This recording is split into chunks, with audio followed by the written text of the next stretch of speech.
Project-based learning gives students the opportunity to learn 21st century job skills.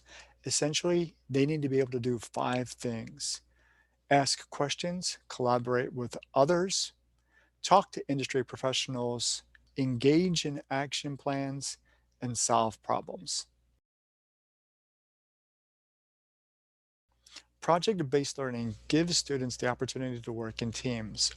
As a team member, they get to grow socially and emotionally because they're going to engage with others, they're going to ask questions, they're going to provide feedback and get feedback as a team member. A project-based learning activity should be prepared for well in advance. And of course, not just you, but the students as well. So when you start talking about the project with your students, tell them at least five things that they will be responsible for. One, they need to be ready and willing to solve a real world problem.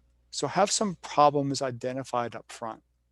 Two, this is going to extend over the course of several weeks. So make sure there's enough time to engage in questions, answers, research, product development, and of course, a solution.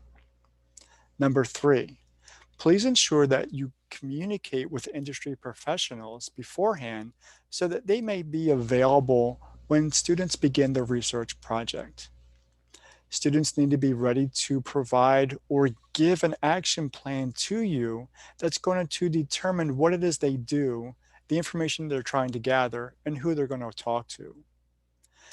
Be open to ideas. That means don't just consider one product or one solution as the ultimate goal.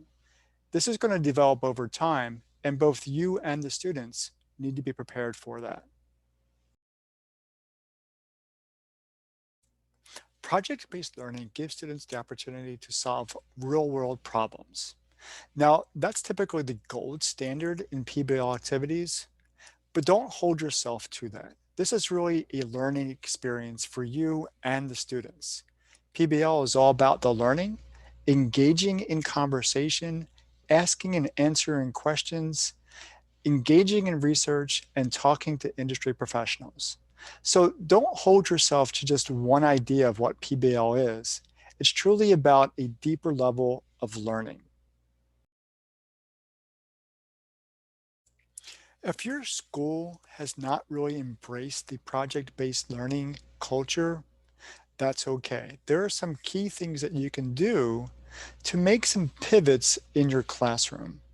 My recommendations are these. Look at your classroom environment. Is it an environment where students want to discover new things, ask questions, and learn how things work?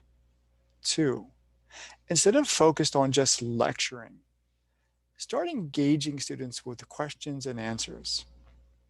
Number three, start doing some more research. Don't just provide them with information, but ask them where they would find this information in other resources outside of the textbook.